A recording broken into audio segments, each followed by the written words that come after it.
Aujourd'hui, on va parler des rappels de rendez-vous. Est-ce que c'est une bonne ou une mauvaise idée?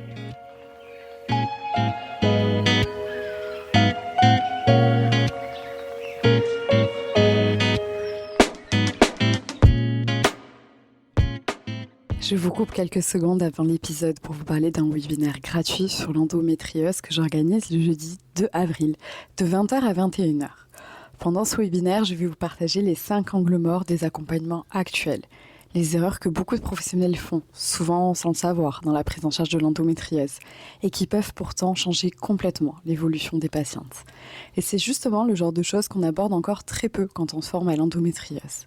Alors, si vous accompagnez des femmes atteintes d'endométriose, ce webinaire pourrait vraiment changer votre façon de voir l'accompagnement.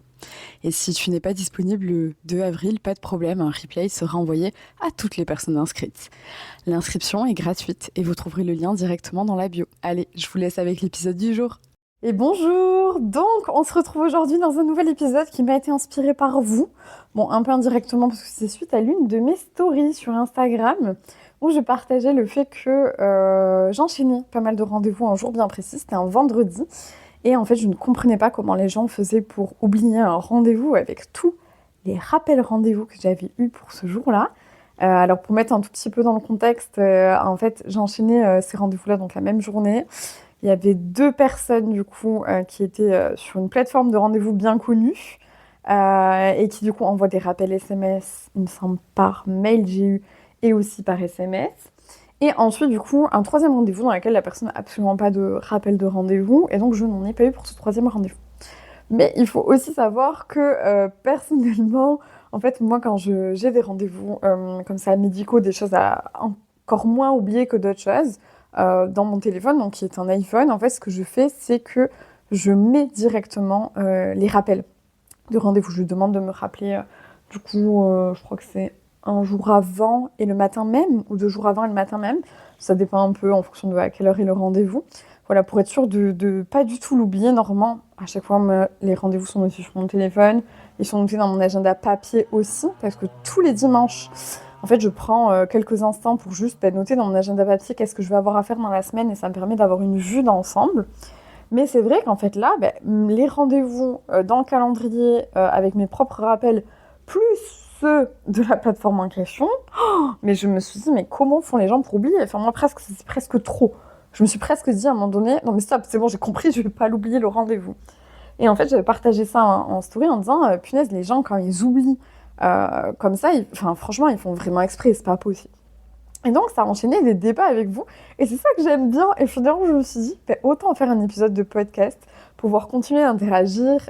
Si bien sûr, j'oublie de rajouter des choses qui vous semblent importantes, n'hésitez pas à les rajouter en commentaire, du coup, dans le post Instagram à ce sujet. Mais c'est vrai que, en fait, il y a eu plusieurs choses. Il y a eu un peu la team de, oui, les rappels rendez-vous, c'est trop bien. Alors, côté patient, c'est trop bien parce que, du coup, ça évite les annulations et les possibles oublis. Bon, clairement, en plus de base, c'est leur but. Ça dépend après aussi quand est-ce qu'on a les rappels. Moi, je sais qu'au cabinet, on utilisait mon rendez-vous kiné. Et du coup, on pouvait faire nous-mêmes les rappels SMS. Alors, pas de manière manuelle, il y a une manière de l'automatiser.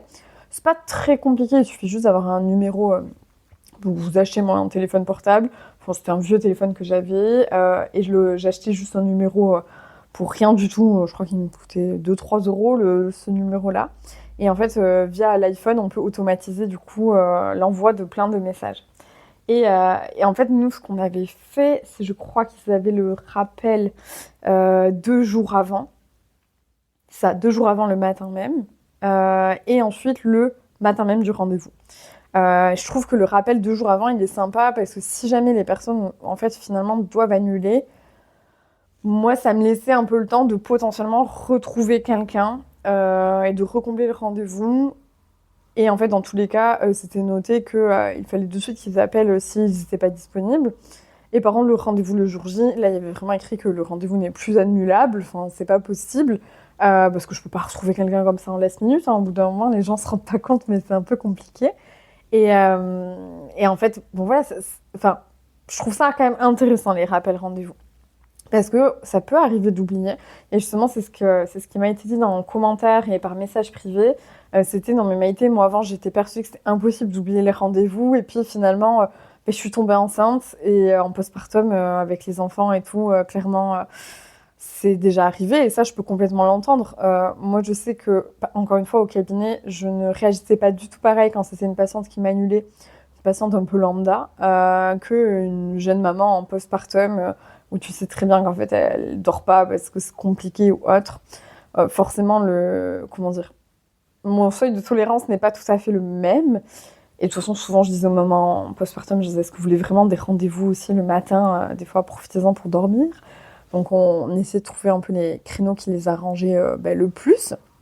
Donc en fait, moi je pouvais l'entendre que côté patient, c'est quand même intéressant pour tout ça. Et puis pour ceux qui ont des pathologies qui nécessitent beaucoup de rendez-vous médicaux, voilà, ça devient vite une logistique aussi de pouvoir honorer tous les rendez-vous. Donc, ces rappels rendez-vous peuvent être une bonne idée. Après, pour monsieur, madame, tout le monde qui généralement n'a pas beaucoup de rendez-vous, voilà, moi je trouve ça aussi intéressant côté pro. Pourquoi ? Pour être beaucoup plus intransigeant sur les personnes qui ne se présentent pas à leur rendez-vous ou qui annule en dernière minute ou autre. Et en fait, de base, ma réflexion était venue de ça parce que c'était 2 jours avant, je faisais ma pause déj à la plage. Et en fait, il y avait des personnes pas loin de moi, en plus, je parlais très fort. En fait, la dame dit oh là là, il va falloir que j'appelle ma kiné pour m'excuser, j'avais complètement oublié que j'avais kiné aujourd'hui. Et en fait, du coup, elle l'a dit à quelle heure elle avait rendez-vous. Elle avait rendez-vous à midi. Autant vous dire que là, quand elle le disait, il était 13h. En fait, je me dis, bon, c'est pas cool. Du coup, oui, tu peux appeler pour t'excuser. C'est au moins la moindre des choses déjà. Même si personnellement, moi, du coup, ce que je ferais à ta place, c'est que je me pointerais la prochaine fois avec un petit truc à grignoter ou un petit signe, un petit truc, un petit cadeau pour se faire pardonner. Hein, parce que bon, en attendant, on n'a pas travaillé. En plus, la personne t'a potentiellement attendu. Moi, je trouve que c'est le pire. D'être là, tu sais pas si la personne, en fait, elle a du retard, si en fait elle va venir, si elle vient pas.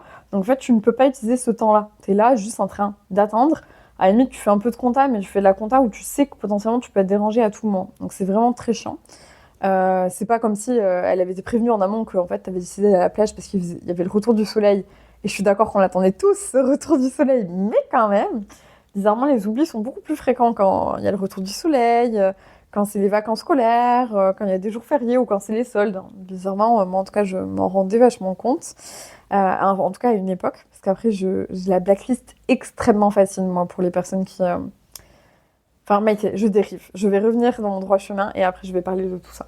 Et en fait, cette personne, voilà, on le voyait, elle s'est juste dit, il va falloir que j'appelle la kiné pour m'excuser, mais ça l'a pas... Enfin, ça avait pas l'air outre mesure de plus la gêner que ça. Et de se rendre compte surtout des répercussions derrière, même au niveau financier, quoi. En attendant, la personne elle est au travail et elle n'a pas été payée. Je suis pas sûre que cette personne elle apprécierait d'être au travail et de ne pas être payée. En tout cas, voilà, moi, c'est mon avis. Et les personnes qui vont me dire oui, non mais moi je lui ai dit de compter la séance, sachez que techniquement et légalement, on n'a pas le droit de compter les séances. Chacun fait comme il veut, légalement, on n'est pas censé avoir le droit. Et puis même, encore une fois, moi j'ai pas envie d'être payée à ne rien faire en fait. Enfin, au bout d'un moment, derrière, si t'as pas fait ta séance en tant que patiente, on va prendre du retard sur ta rééducation. Et du coup, qui c'est qui va en pâtir ? Les femmes que j'ai sur liste d'attente, qui vont devoir attendre au moins une semaine de plus, parce que du coup, tu n'as pas honoré ton rendez-vous. Donc voilà, c'est très très très frustrant. Mais il y a aussi un côté du coup positif en tant que pro, encore une fois, c'est qu'on peut être beaucoup plus intransigeant en disant, mais en fait, vous avez eu le rappel, donc vous avez 0 excuse au bout d'un moment. C'est bon. Enfin, donc, moi, ma politique, c'était vraiment, ok, la personne, elle n'est pas venue. Soit des fois, j'appelais pour vraiment dire, ok, un peu prendre les personnes aussi sur le fait accompli, parce que des fois, il y en a, ils ont vraiment oublié, ils décrochent le téléphone et tu le vois qu'ils ont de suite zappé. Soit des fois, j'appelais pas. Et en fait, du coup, je demandais à mes secrétaires, en fait, soit de les rappeler, soit du coup d'envoyer un mail en leur disant, en fait, c'est un mail automatique. Moi, je cliquais sur mon agenda et du coup, ça mettait que justement, vu qu'ils ne s'étaient pas présentés au rendez-vous, elles avaient 48 heures pour appeler le secrétariat et notifier du motif de pourquoi elles ne sont pas venues. Et si je n'avais pas de leurs nouvelles au bout des 48 heures, tous leurs rendez-vous étaient annulés et elles ne seraient plus les bienvenues au cabinet. Voilà, ça, je sais qu'il y en a plein qui, des fois, m'ont dit « Waouh, Maïté, c'est ultra dur. » Encore une fois, ce mail-là n'est reçu que quand moi je décide de cliquer dessus sur mon agenda. Donc les mamans en postpartum, ça pouvait passer, mais en même temps, je veux pas que ça devienne tout le temps un truc récurrent non plus. Parce qu'encore une fois, c'est une question de respect, c'est une question d'organisation.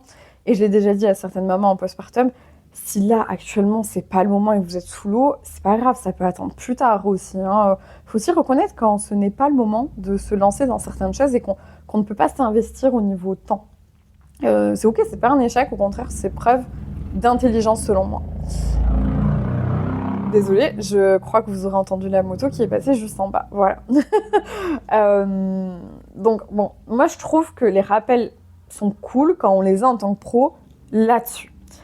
Mais par contre, il y a aussi le revers de la médaille un peu, où en fait, ceux qui n'ont pas les rappels rendez-vous peuvent être un peu plus pénalisés parce qu'aujourd'hui, maintenant, le problème, c'est que vu que la majorité ont les rappels rendez-vous, mais les patients, qu'est-ce qu'on fait? On devient dépendant de ça. Alors qu'en fait, il faut aussi se responsabiliser un peu quand même. Moi, je sais qu'il y a plein de patients, elles partaient, elles partaient parce qu'elles savaient qu'elles allaient recevoir par SMS les prochains rendez-vous. Et en fait, des fois, je dis, mais notez quand même un peu, parce que là, en fait, elles n'ont plus rien à faire. Et c'est pareil, je crois que ça nous est arrivé peut-être 2 fois de ne pas avoir les rappels SMS, donc autant 48 heures avant que le jour même. Le temps qu'on s'en rende compte, du coup, ils les avaient pas eu. Et du coup, les personnes vraiment venaient pas parce qu'ils n'avaient pas du tout noté, ils se basaient sur ça. Donc, c'est quand même chiant. Et surtout, il faut se dire, en fait, c'est à vous de noter, de vous organiser pour venir, parce que finalement, c'est vous qui avez besoin de nous, quoi. Et c'est un peu ce que j'avais envie de dire à ces dames à la plage, en me disant, ok, je veux pas paraître intrusive, et en même temps, je peux pas m'empêcher d'y penser. Ok, elle avait rendez-vous kiné, je sais pas pourquoi c'était, je sais pas si c'était pour des douleurs ou autre, parce que des fois, on peut faire de la rééducation sans particulièrement avoir mal. Mais en fait, moi, je me dis, elle a l'air d'aller mieux au niveau de sa rééduque, parce que vraiment, quand c'est un problème qui te prend tellement de place dans ton quotidien, autant te dire que ton rendez-vous avec ton kiné, tu l'oublies pas. Vraiment. Parce que tu sais que t'en as besoin. Et à la limite, presque t'attends que ça. Donc, voilà. C'est vrai que moi, c'est un peu le truc de... c'est un grand débat de se dire, est-ce qu'il faut avoir les rappels rendez-vous? Moi, pour moi, tout dépend de sa posture en tant que thérapeute. Est-ce que vous avez envie de vraiment être intransigeant au niveau des personnes qui ne sont pas venues? Et vous pouvez quand même le faire, même s'il n'y a pas eu les rappels rendez-vous. Attention, ne me faites pas dire ce que je n'ai pas dit. Mais c'est vrai que moi, à une époque, je notais sur les post-it leurs rendez-vous. Bon, ce que je faisais encore avec une certaine partie de ma patientèle qui a un certain âge. Mais c'est vrai que les post-it, moi, des fois, en les notant un peu fatiguée, je peux me tromper en notant l'heure déjà. C'est arrivé une fois. Je me suis plein de points excusée. Mais aussi, en fait, la personne, elle peut perdre le post-it, en fait. Donc, bon, après, même si je dis ça, mais ceux que je connais, généralement, ils le mettent dans leur agenda dès qu'ils rentrent, dans le calendrier qui est sur le frigo, quoi. Ou sur la porte d'entrée. Donc eux, ils sont beaucoup plus organisés à la limite qu'une autre génération.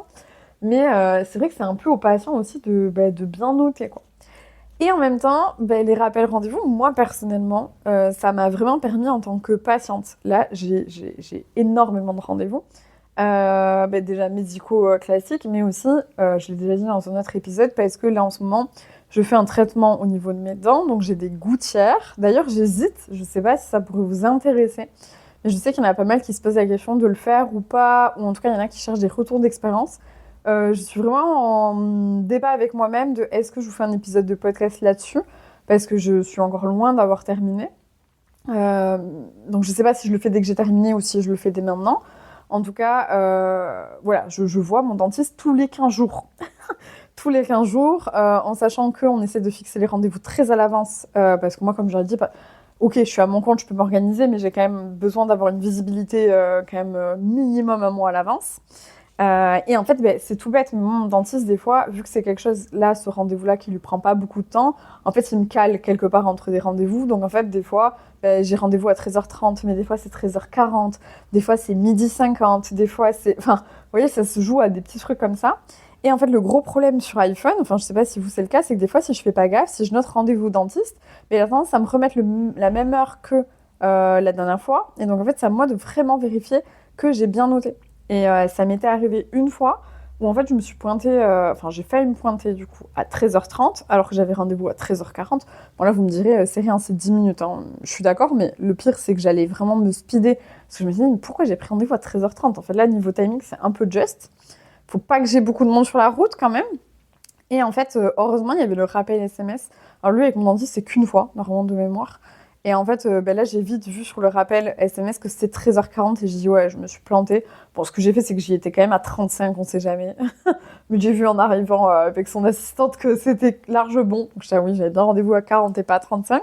Très bien. Mais c'est vrai que des fois, ça peut aider dans les rendez-vous, qu'on a souvent rendez-vous un peu avec les mêmes personnes et que c'est jamais les mêmes horaires. Moi, j'avoue que quand même, ça m'aide aussi là-dessus. Donc, dans cet épisode, est-ce qu'il faut trancher entre c'est bien ou pas? Ben, tout dépend ce que vous cherchez, tout dépend ce que vous voulez. Bon, en tant que patient, on ne choisit pas forcément. Mais d'ailleurs, vous, qu'est-ce que vous préférez? Est-ce que vous préférez des pros qu'on les rappelle rendez-vous? Oui, non. Moi, je ne vais pas vous mentir, quand même, d'expérience, là, avec tout ça, je me suis dit, waouh, relou d'avoir combiné les rendez-vous un peu la même semaine et le même jour. Parce que beaucoup de rappels, au bout d'un moment, presque, je les regardais même plus. Donc, ça a annulé l'effet, normalement, d'un rappel qui est de me le rappeler parce que ça me saoulait. J'étais, ah oui, oui, je sais, j'ai rendez-vous. Enfin, mais je regardais même plus ni l'heure, ni avec qui j'avais rendez-vous. Enfin, bref. Donc, voilà. Qu'est-ce que vous en pensez? Est-ce que vous êtes plutôt pour? Est-ce que vous êtes plutôt contre? Est-ce qu'en tant que thérapeute, vous trouvez ça indispensable? Pas forcément. Est-ce que vous trouvez que ça aide quand même? Voilà, moi je trouve que par contre, ça dépend. Encore une fois, avec mon rendez-vous kiné, ça me coûtait que le prix du coup d'un forfait de téléphone pour tout le cabinet. Donc je vous dis, c'était 2-3 euros, 5 euros max, je crois, ce numéro. Donc c'était vraiment pas cher par mois. En plus, on pouvait personnaliser nous-mêmes. C'est vraiment la plus-value de mon rendez-vous kiné là-dessus. Après, je sais que sur d'autres plateformes, donc il y en a dans lesquelles c'est compris, les rappels rendez-vous. Et je sais qu'il y en a dans d'autres où il faut payer par SMS et tout, parce que voilà, apparemment, ça a l'air de coûter cher quand c'est les plateformes qui doivent le faire, si j'ai bien compris. Donc bon, moi je pense que quand même, il ne faut pas que ça vous finisse en tant que thérapeute par vous coûter trop cher. Si c'est un truc un peu automatisé, c'est très très bien. Et je sais qu'il y a aussi des pros, dont ma psy, qui elle, en fait, le fait elle-même. Alors je trouve assez lourd, mais en fait, elle se dédie un temps en fait pour vraiment le faire, avec des copier-coller. Du coup, elle tape pas le message à chaque fois, mais voilà, et elle me dit, ça me permet aussi, elle, de visualiser un peu les rendez-vous qu'elle va avoir au fur et à mesure. Pareil, dans sa semaine, ça lui permet de visualiser, quoi. Bon, moi, personnellement, si je devais le faire de manière manuelle, comme je disais à ma petite, je dis, elle, c'est rendez-vous toutes les heures. Nous, toutes les 30 minutes, c'est quand même chaud cacao, quoi. Enfin, si je dois commencer à faire ça, je passe un temps fou pour quelque chose que je trouve pas intéressant. Mais c'est vrai qu'aujourd'hui, on se rend quand même compte que la majorité aussi des gens deviennent dépendants à tout ça. Et en fait, c'est vrai qu'il n'y a plus de responsabilité, quoi. Un peu comme il y a souvent le débat dans les kinés de est-ce que faut faire payer la part mutuelle ou la part sécu. La part sécu, je crois qu'il y a quand même une majorité de kinés, en tout cas moi que je connais, qui demandent pas la part sécu aux patients, mais qui du coup ne font pas le tiers payant mutuel et qui du coup demandent aux patients de régler la part mutuelle. Il y a toujours ces débats de « et toi tu fais quoi ?» Oui, mais alors si tu fais régler la part mutuelle, on te dit « oui, mais du coup les patients ils se rendent pas compte combien ça coûte, nanana, nanana. » Et puis ceux qui font régler du coup la part mutuelle, du coup ils disent « oui, mais des fois c'est chiant de récupérer les chèques, les trucs, les nanana. » Et puis c'est pareil, c'est un temps dans ta semaine que tu dois dédier au fait de gérer le fait de combien ils te doivent, etc. Il faut que tu le cales avec le patient. Encore une fois, personnellement, j'avais juste dédié de faire le tiers payant mutuel. Je suis la première à me dire que j'ai envie que les patients se rendent compte de combien coûtent des séances de kiné. Sauf qu'en fait, au prix auquel ça coûte, moi je trouve ça même pas révélateur du travail fourni. Donc au contraire, je trouve que c'est encore plus se mettre en avant le fait qu'on est sous-payé. Même si ça, j'ai pas besoin que les patients me payent leur part mutuelle pour que je leur dise. Mais c'est vrai que personnellement, je préférais gérer directement, de me faire régler avec les mutuelles. C'était plus simple, parce que pareil, une patiente, finalement, elle arrête, elle n'avait pas emmené son chéquier ou autre.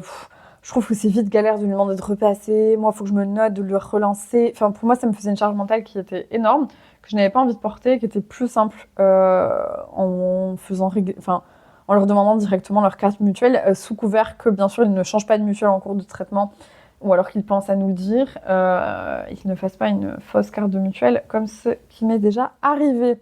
Ça m'est arrivé une seule fois, mais une seule fois m'a suffi, clairement. Donc cette personne, je la croise encore des fois de temps en temps. Autant vous dire que je pourrais avoir des envies de meurtre, mais bon, c'est pas grave. Puis je suis qu'elle ne l'avait pas fait que dans notre cabinet, mais il y a pas mal de kinés, donc bon, qu'est-ce que vous voulez, nous, elle est ultra blacklistée. Mais c'est comme ça. Donc bref, je suis en train de divaguer sur d'autres sujets. Dites-moi, qu'est-ce que vous en pensez des rappels rendez-vous? Bonne ou mauvaise idée, que vous soyez encore une fois patient ou thérapeute. Et on se retrouvera la semaine prochaine dans un nouvel épisode de Anahata Podcast. Si les débats comme ça vous plaît, n'hésitez pas encore une fois à me le dire. Moi, j'adore avoir vos retours plutôt que là de parler toute seule avec mon micro. Et pareil, si le retour sur les gouttières vous intéresse, faites-moi signe que je sache qu'il y a un intérêt également. Et est-ce que vous préférez plutôt que j'attende la fin de mon traitement ou est-ce que je vous donne déjà quelques tips et que je enregistre une partie 2 à la fin du traitement si jamais il y a des choses que je souhaiterais rajouter. Allez, on se dit à mardi prochain dès 6h06 sur toutes les plateformes d'écoute. Prenez bien soin de vous et à bientôt.